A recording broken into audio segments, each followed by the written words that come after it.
हम लोगों ने प्रश्नावली 1.1 का पहला क्वेश्चन कर लिया था। ठीक है, इस वीडियो में हम लोग प्रश्नावली 1.1 के पहले प्रश्न में, जैसा कि आपको मैंने बताया था कि उसमें 5 क्वेश्चंस हैं, जिसमें से हम लोगों ने एक कर लिया था। बाकी 4 क्वेश्चंस को आज करने का कोशिश करेंगे। अगर हो पाएगा चारों तो ठीक है, मतलब समय वाली बात है ना।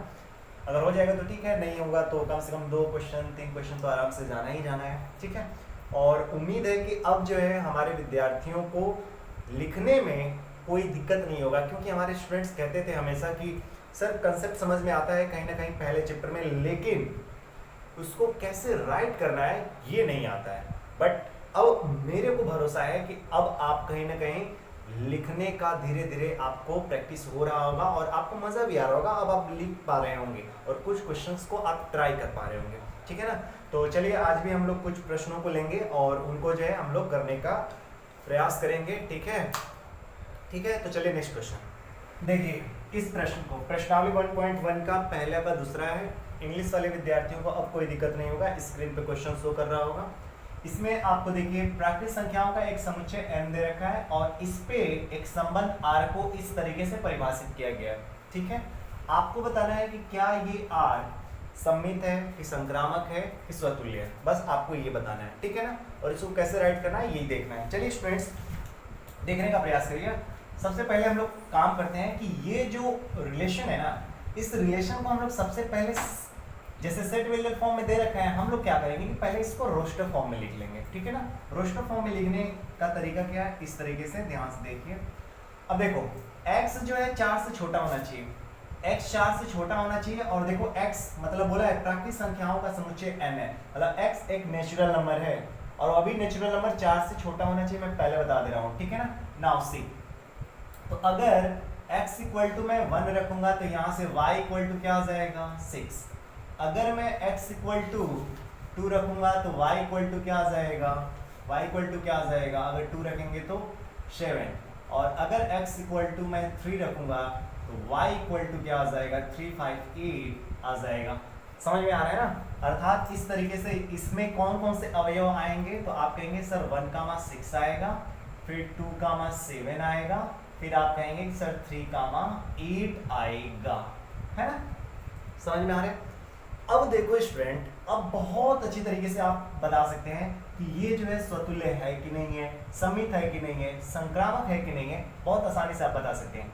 ये बात तो समझ में आ रही है ना। देखो स्टूडेंट्स, मैं 4 नहीं लूंगा, कई बच्चों को दिक्कत होती है कि सर 4 क्यों नहीं लिया। बाबू देखो बोला गया x लेस देन 4, मतलब x 4 से छोटा है, 4 के बराबर नहीं है। अगर ऐसा साइन रहता ना तब आप कहते कि x 4 के बराबर भी होगा, बट ऐसा साइन नहीं है। अर्थात x लेस देन 4 अर्थात 4 से कम होगा, और 4 से कम क्या होता है 3 होगा। ठीक है, नेचुरल नंबर है ना, तो 3 होगा। नाउ अब यहां से देखो, पहला स्वतुल्य, पहला हम लोग चेक करेंगे स्वतुल्य है कि नहीं। अब देखो बाबू, स्वतुल्य का क्या अर्थ होता है, मैंने बताया था ना, स्वतुल्य में जिस भी सेट पे संबंध डिफाइन होता है उस सेट का प्रत्येक अवयव अपने आप से संबंधित होना चाहिए। अर्थात ये जो सेट आ रहे हैं ये डिफाइन है नेचुरल नंबर पे, और नेचुरल नंबर में ढेर सारे अवयव आते हैं, जैसे 1, 2, 3, 4 एंड सो ऑन।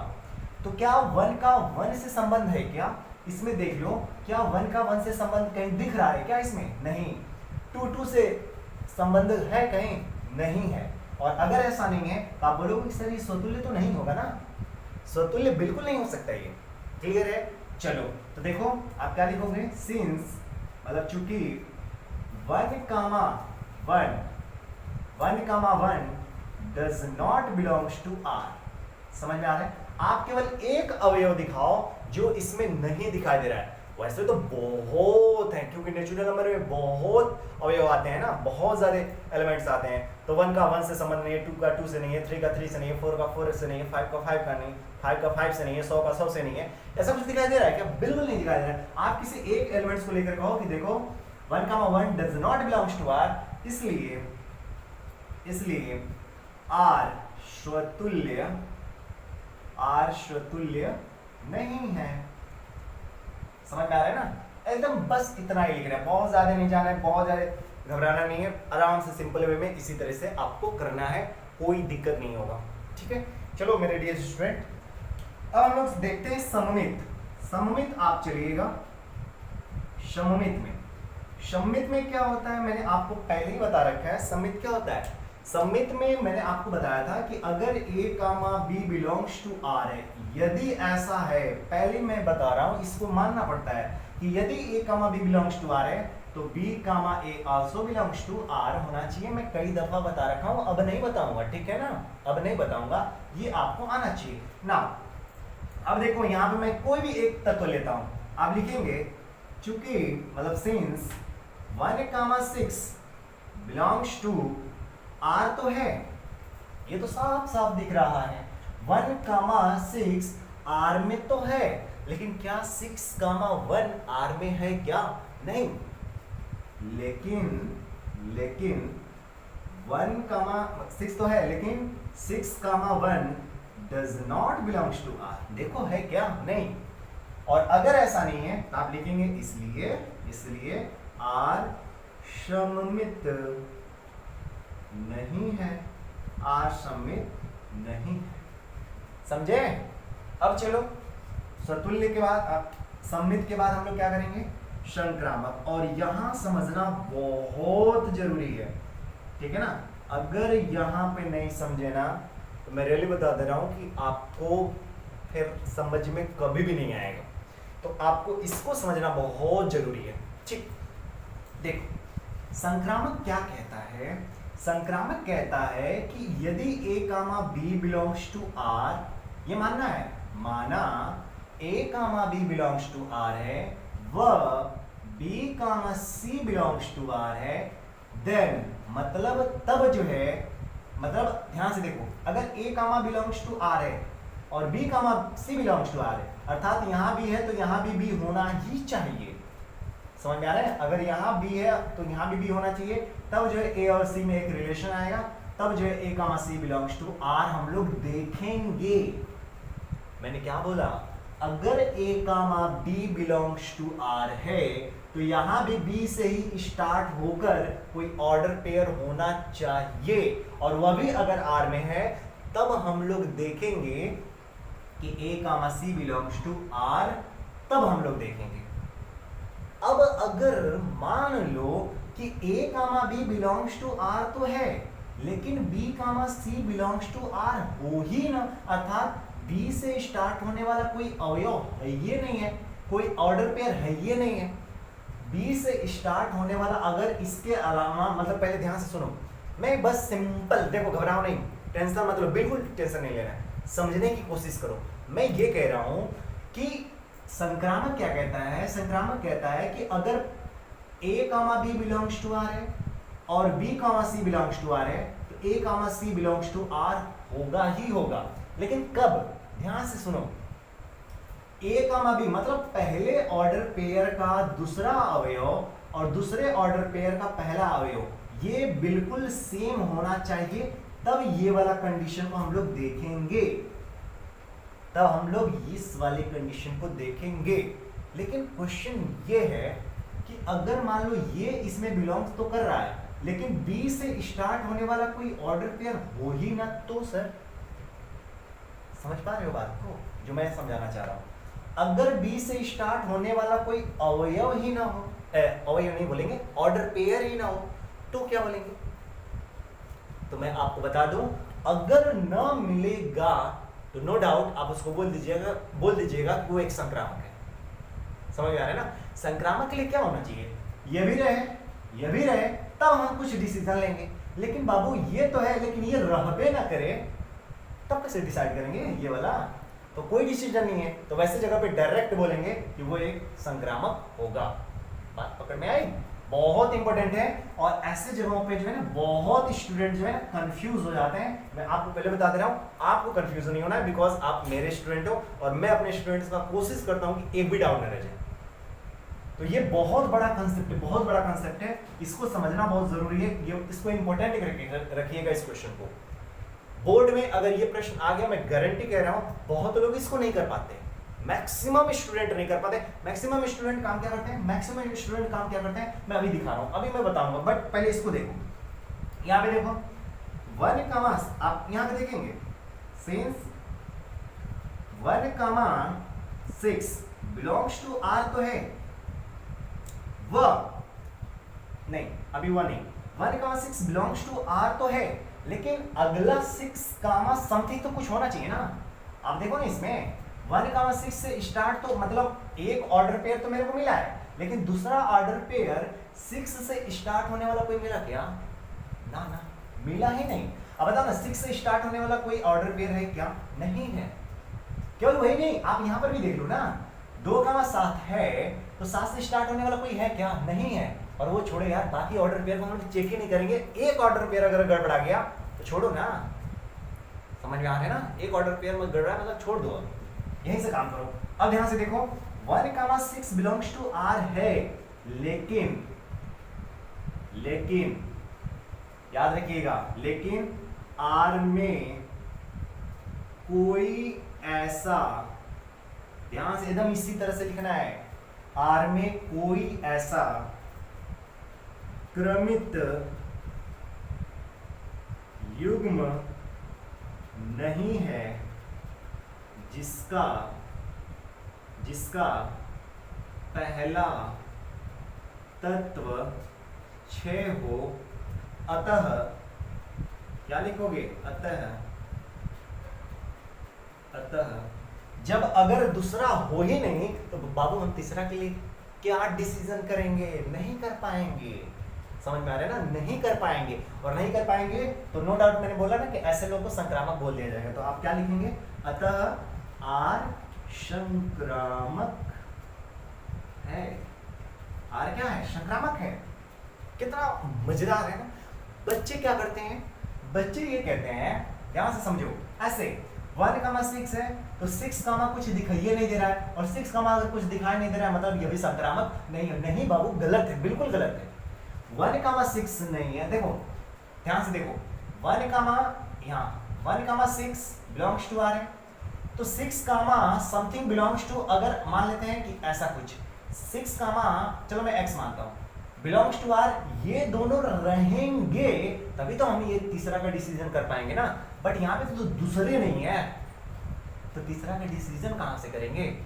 समझ में आ रहे हैं? ये तो है, ये नहीं है, दूसरा तो है, ये नहीं है, तो तीसरा का कहाँ डिसीजन करेंगे? तो अगर ऐसा दिखाई दे तो नो डाउट उसको आप बोल दीजिएगा कि वो संक्रामक होगा। वही बस मैं समझाना चाहता हूं। उम्मीद है आपको ये क्वेश्चन समझ में आ गया होगा, ठीक है ना, इसमें कोई डाउट नहीं होगा। अब हम लोग क्या करेंगे कि नेक्स्ट प्रश्न की तरफ चलेंगे, लेकिन इससे पहले आप इसका चाहो तो स्क्रीनशॉट ले लेना, और जिन विद्यार्थियों को समझ में नहीं आया होगा ना, मैं बता दे रहा हूँ, वीडियो को रिवाइज करके देख लेने, बट देखने जरूर, और इसको इंपॉर्टेंट करके रख लेने, क्योंकि अगर पेपर में पूछा जाएगा, मैं गारंटी बता रहा हूँ, ये याद रखने वाला कंसेप्ट है, अगर इसको नहीं याद रखोगे ना तो पक्का गलत हो जाएगा। ठीक है, तो उम्मीद करते हैं आपको समझ में आया होगा। आप इसका स्क्रीनशॉट ले लीजिए, ठीक है ना। ओके, आगे बढ़ा जाए। तो चलिए इसी मतलब क्या है, प्रश्न 1 में हमने बताया ना 5 क्वेश्चन है, उसमें से हम लोग ये दूसरा कर लिए। अब हम लोग बढ़ेंगे तीसरे क्वेश्चन की ओर, ठीक है ना। तो चलिए नेक्स्ट क्वेश्चन देखो, अब इसको समझते हैं, ठीक है ना। ये भी बहुत अच्छा है और लेकिन बहुत सिंपल है, ठीक है ना। जो पहले वाला जो क्वेश्चन हम लोग करें वो तो इंटरेस्टिंग था, बट इसको थोड़ा सा देखते हैं कि कितना इंटरेस्टिंग है। ये तो क्वेश्चन डिसाइड करेगा कितना इंटरेस्टिंग है। अब देखो यहाँ पे एक सेट दे रखा है 1 2 3 4 5 6 इसके एलिमेंट्स हैं, और इस पे एक रिलेशन इस तरीके से डिफाइन किया गया है कि y भाज्य है x से, अर्थात x जो है y को डिवाइड करता है, द्वारा परिभाषित संबंध आ रहे हैं। अब देखो ध्यान से, ये जो आपको सेट बिल्डर फॉर्म में दे रखा है, इस पे परिभाषित करके इसको हमको रोस्टर फॉर्म में लिखना है। अब देखो ध्यान से समझना है, y और x दोनों किसके एलिमेंट्स हैं? इसी के एलिमेंट हैं, अर्थात एक ही एलिमेंट्स को y बोलेंगे, एक ही एलिमेंट्स को x बोलेंगे, बिकॉज इसी पर ये रिलेशन डिफाइन है। कोई डाउट है? नहीं ना, डाउट तो नहीं है, बताना। अब देखो, अब बोला जा रहा है कि y भाज्य है 1 x से। अब यहाँ पे मैं आपसे क्वेश्चन कर रहा हूँ, क्या 1 से 1 जो है विभाजित नहीं होगा क्या? अगर मैं इसको x मानूं तो ये y है, तो क्या y x से विभाजित नहीं है? पक्का है। उसी तरीके से अगर मैं बात करूं, क्या 2 2 से विभाजित नहीं होगा? क्या 3 3 से विभाजित नहीं होगा?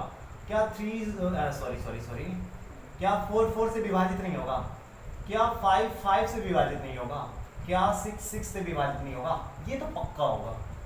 यानी हर एलिमेंट अपने आप को डिवाइड तो कर सकता है, इसमें कोई इश्यू नहीं। अभी बना नहीं, अभी रोस्टर फॉर्म में लिखा नहीं, अभी और।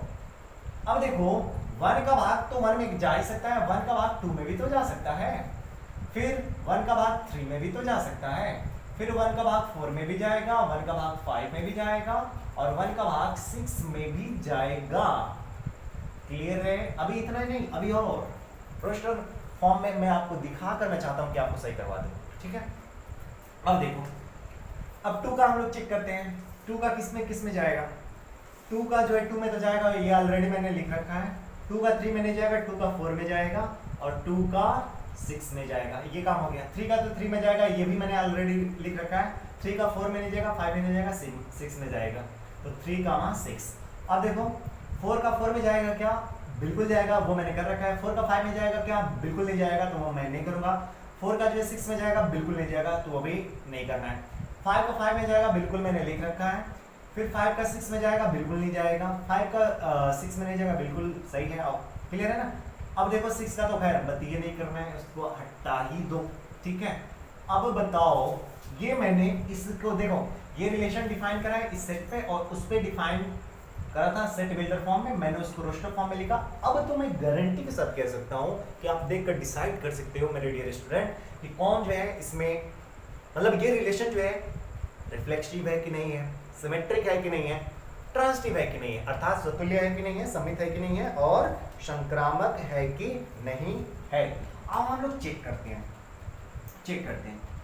देखो स्वतुल्य के लिए क्या है, आप देख लो ना। स्वतुल्य के लिए आप क्या देख पा रहे हैं? स्वतुल्य के लिए आप देख रहे हैं कि सर स्वतुल्य में क्या होता है, जिस भी सेट पर रिलेशन डिफाइन होता है ना, उस सेट का प्रत्येक अवयव स्वयं से संबंधित होना चाहिए। और अगर ऐसा है तो आप बोलोगे कि वह क्या है, वह स्वतुल्य है कि नहीं, वह स्वतुल्य है। अब आप देखो यहाँ पे 1 का 1 के साथ संबंध है कि नहीं, बिल्कुल है। 2 का 2 के साथ संबंध है कि नहीं है, बिल्कुल है, देख रहे हो। 3 का 3 के साथ है कि नहीं है, बिल्कुल है। 4 का 4 के साथ है कि नहीं है, बिल्कुल है। 5 का 5 के साथ है कि नहीं, बिल्कुल है। 6 का 6 के साथ है कि नहीं है, बिल्कुल है ना, है कि नहीं। अगर ऐसा है तो आप ऐसे लिख सकते हो, इस तरह से लिख सकते हो। मैं इसको जनरल भाषा में लिख दूं, इतना एलिमेंट्स दिखाने के बजाय मैं जनरल भाषा में लिख दे रहा हूं। क्या लिखोगे?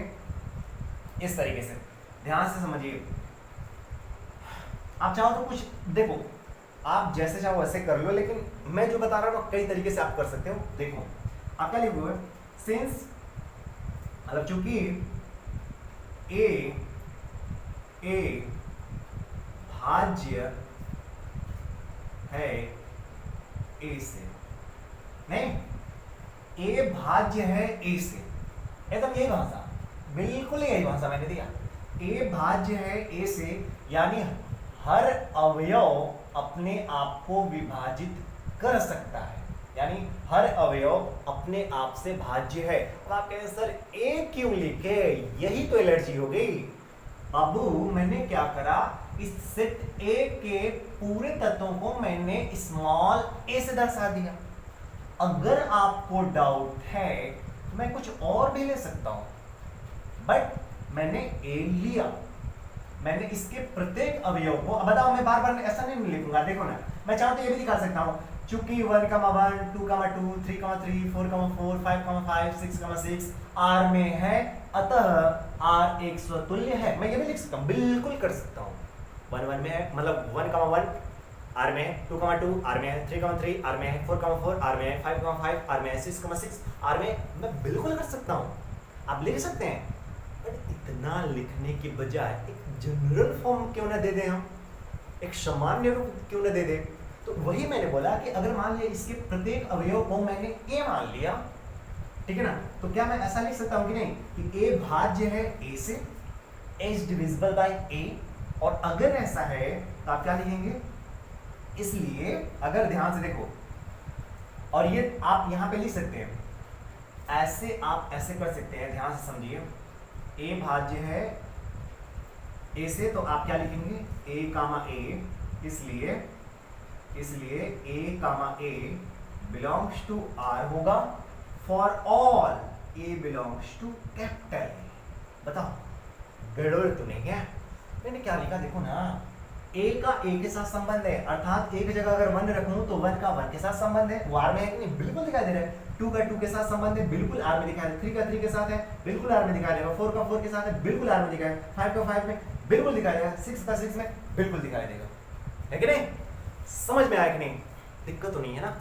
वैसे कहीं दिक्कत नहीं आ रही होगी, बिल्कुल समझ में आ रहा होगा, मजा आ रहा होगा। और ये देखो क्या लिखा है, for all A belongs to A, मतलब प्रत्येक ए जो कि सेट ए में है, सभी ए के लिए, मतलब जितने भी अवयव हैं सभी अवयव के लिए ये बात बिल्कुल सही है। और आप यहाँ से देख भी सकते हो, ठीक है ना? यहाँ से देख भी सकते हो। तो लोग कहते हो ना सर लिखने की दिक्कत आती है, कोई दिक्कत नहीं है, मजा है, कहीं प्रॉब्लम नहीं है। आप ही बता दो ना, कहीं कोई दिक्कत है क्या? ना, बिल्कुल नहीं। समझ में आया? अब देखो, अगर ऐसा हो गया तो आप लिखोगे अतः आर तुल्य है। पक्का? यहाँ बताओ, यहाँ कोई डाउट हुआ क्या? कोई डाउट हुआ? बताओ, जल्दी बताओ, यहाँ तक कोई डाउट हुआ क्या? यहाँ तक तो मेरे को नहीं लगता है कि आपको कोई डाउट होगा। यहाँ तक बताइए जल्दी, कोई डाउट हुआ क्या? नहीं, बिल्कुल क्लियर हो गया। अगर डाउट होता है तो कमेंट करना है। आपका किसी दिन कमेंट ही नहीं आता है, अच्छा नहीं लगता है। कमेंट करके बताया करो यार, आप कमेंट करते हो ना तो अच्छा लगता है कि हाँ समझ में आ रहा है कि नहीं आ रहा है, ठीक है? बट आप कमेंट करते ही नहीं हो। आप कमेंट बॉक्स को जो है ना अपना क्वेश्चन बैंक बना सकते हो, वहाँ पे कुछ कोई क्वेश्चन है तो वहाँ पे आप लिख सकते हो, ठीक है ना? क्वेश्चन नहीं भी है तो आप ये जवाब दे सकते हैं, सर मज़ा आ गया, मज़ा आ गया। तो वो कमेंट सुन पढ़ के हमको भी अच्छा लगता है, यानी बच्चों को मज़ा आ रहा है, यानी हमको पढ़ाने में और मज़ा आएगा, ठीक है ना? तो ज़रूर कमेंट करा करो। अब बात आती है कि सर सममित की अगर मैं बात करूं, सममित, तो सममित के लिए इसमें से कोई एक एलिमेंट ढूंढो और कह दो कि वो नहीं है। आप देखो ना, अब देखो मैं दिखा रहा हूं, इसी में दिखा दे रहा हूं। 1, 2 आप लिखोगे एकदम इसी तरह से, सिंस 1, 2 बिलोंग्स टू आर तो है, 1, 2 बिलोंग्स टू आर है, लेकिन देख लो उसमें 2, 1 बिलोंग्स टू आर है क्या? देख लो, देखो इस तरह 2, 1 कहीं भी दिखाई दे रहा है क्या? देख लो 2, 1 कहीं दिखाई दे रहा है क्या? बिल्कुल नहीं दिखाई दे रहा है। आप कहें sir 2, 1 does not belongs to R, इसलिए आर सममित नहीं है। आप बताओ आर सममित है क्या? बिल्कुल नहीं है, देख लो, है ना? है, आर सममित नहीं है। चलो अब नेक्स्ट क्या है? संक्रामक। आई थिंक विजिबल होगा ना इधर, इधर कर दें, इधर तो विजिबल होगा ना, ये ठीक था। चलो देखो स्टूडेंट्स, नीचे करेंगे तो थोड़ा सा हो सकता है कि उसको स्किप करना पड़े, दिक्कत हो जाएगा, इरेज करना पड़ जाएगा। चलो देखो इधर मैं दिखाता हूँ, संक्रामक में क्या होता है ये तो आपको आइडिया है। बताओ 2 से स्टार्ट होने वाला, और यहाँ देखो ये 1, 2 है ना, तो 2 से स्टार्ट होने वाला कोई और दिख रहा है? यस, 2 से स्टार्ट होने वाला ये दिख रहा है। अब बताओ 2 से स्टार्ट होने वाला ये दिखा, तो 1, 2 है, 2, 4 है, तो 1, 4 भी दिखाई देना चाहिए। तो 1, 4 पक्का इसमें दिखाई दे रहा होगा, देख लो 1, 4 देखो ये दिखाई दे रहा है बिल्कुल। 1, 3 से स्टार्ट होने वाला इधर कोई है क्या? हाँ यहाँ है, बिल्कुल है। तो आप बताओ, यहाँ देख लो, ये देख लो और ये देख लो। तो 1, 3 है तो 3, 6 बिल्कुल जो है 1, 3, 6 है, तो 1, 6 भी इसमें आपको दिखाई दे रहा होगा बिल्कुल। फिर यही देखो 1, 5 है, 5 से स्टार्ट होने वाला कोई भी तत्व नहीं है, तो उसको छोड़ दो।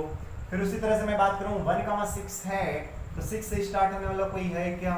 नहीं है, यहाँ पर है तो वही आएगा, इसमें तो कोई प्रॉब्लम है नहीं। उसी तरह से अब इधर देख लो 2, 6 है, 6 से स्टार्ट होने वाला कहीं कुछ नहीं है। मतलब आप देख रहे हो कि सर ये तो संक्रामक दिख रहा है, साफ साफ दिख रहा है। नहीं, आप देख लो संक्रामक नहीं दिख रहा है, संक्रामक तो दिख रहा है ना। देखो देखो देखो, मेरे हिसाब से तो पहले देखो मैंने आपको बताया था कि एक तरीका होता है, अगर आप उसको चाहो तो एक तरीके से आप और छाट सकते हो। मतलब जो ये स्वतुल्य वाले हैं ना, इनको कट कर दो। जो बच्चे हमारे पहले वीडियो को देखे होंगे, पहले दूसरे वीडियो को, उनको आइडिया होगा। इसको कट कर दो, काम और आसान हो जाता है। अब देखो 1,2 है, 2 से स्टार्ट होने वाला ये है, तो 2 से स्टार्ट होने वाला अगर ये है तो आप ही बताना, ध्यान से देखना। 2 से स्टार्ट होने वाला ये है। अब बताओ तो 1,4 कहीं दिखाई दे रहा है? 1,4 तो इसी में दिखाई दे रहा है ना, 1,4 तो है ना इसमें, आगे ही देख लो, इसमें नहीं, इसमें 1,4 ये दिखाई दिया ना, देखो। तो देखो ये लोग तो लॉक हो गए।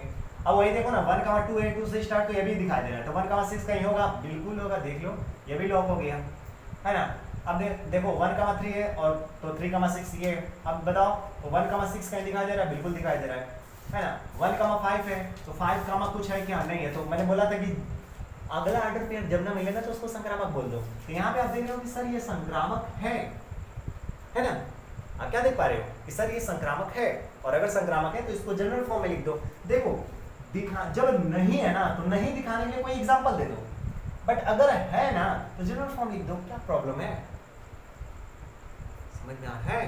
तो इसको आप क्या कर दोगे, इसको आप इस तरीके से लिखोगे, इस तरह से, चूंकि A, B belongs to R, व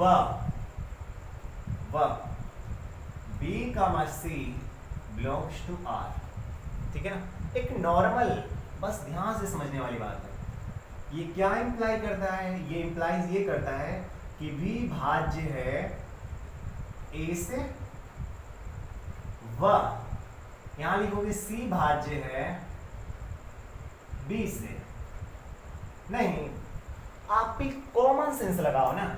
जैसे 2 से भाग जाता है 4 में, 4 से भाग जाता है 12 में, तो क्या 2 से 12 में भाग नहीं जाएगा? पक्का जाएगा, डेफिनेटली जाएगा, इसको कोई रोक नहीं सकता है। तो वही मैं बता रहा हूं, इंप्लाइज आप क्या लिखोगे, यहां लिखोगे C भाज्य है A से। देखो जैसे लिखा था ना मैंने, वैसे लिखा है एकदम। यहाँ पे जो भाषा लिखी थी ना, एकदम डिक्टो वही भाषा में लिख रहा हूँ। हाँ, समझने में अगर आपको कोई दिक्कत हो तो बता देना। मैंने यही बोला कि अगर B जो है भाज्य है A से, B भाज्य है A से, मतलब मैं ऐसे दिखा रहा हूँ, यहाँ से देखना 2,4 और फिर मैं लिख रहा हूँ 4,8। इसका मतलब क्या है कि 4 जो है भाज्य है 2 से, फिर 8 भाज्य है 4 से, तो क्या 8 भाज्य होगा 2 से? नहीं होगा, ही होगा, बिल्कुल होगा। तो उसी तरह से मैं कह रहा हूं ये बात बिल्कुल सही है, इसलिए आप क्या लिखेंगे, A, C belongs to R। और अगर A, C belongs to R है, फॉर ऑल आप देख सकते हो, ठीक है ना, फॉर ऑल आप देख सकते हो। देखो जनरलाइज करने का कई तरीका होता है, आप यहाँ पर भी डायरेक्ट कर सकते हैं कि A, C belongs to R for all A, B, C belongs to what? A के जितने भी तत्व हैं सभी, ऐसे आप दिखा सकते हो। और अगर ऐसा है तो इसलिए R what? संक्रामक है, ठीक है ना। जनरलाइज करने का कई तरीका होता है, कभी कभार ऐसा भी, फिर मतलब इतना दिखा देने के बाद जो है फिर मतलब स्टूडेंट कैसे लिखता है, मैं ये भी दिखा दे रहा हूँ। कभी कभार स्टूडेंट ऐसे भी लिख देता है और वह भी सही है, कोई दिक्कत नहीं है। आप यहाँ लिखेंगे इस प्रकार,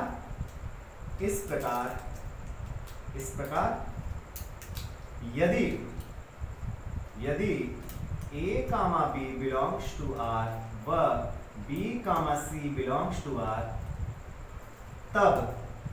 तब यानी then A, C belongs to R for all A, B, C belongs to A।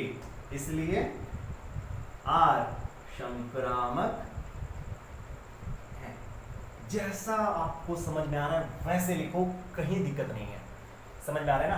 तो उम्मीद है ये क्वेश्चन आपको समझ में आ गया होगा, कहीं भी डाउट नहीं होगा, थोड़ा सा भी कोई दिक्कत नहीं होगा। अगर आपको दिक्कत है तो ज़रूर कमेंट बताने हैं। और मैंने आज 2 क्वेश्चन बताए, देखो मैं रोज तो नहीं, लेकिन हफ्ते में 3 दिन क्लासेस है, तो 1-1, 2-2 क्वेश्चन मैं कराता रहूँगा और आपकी प्रैक्टिस मैं करवाता रहूँगा। टेंशन नहीं लेना है, समय है हम लोग के पास, हम लोग सिलेबस को अच्छे तरीके से कवर कर लेंगे, कहीं कोई दिक्कत नहीं होगा। तो उम्मीद है आज का भी क्वेश्चन समझ में आया होगा। तो आज के लिए बस इतना ही, फिर मिलेंगे हम लोग नेक्स्ट वीडियो में। Okay, bye bye.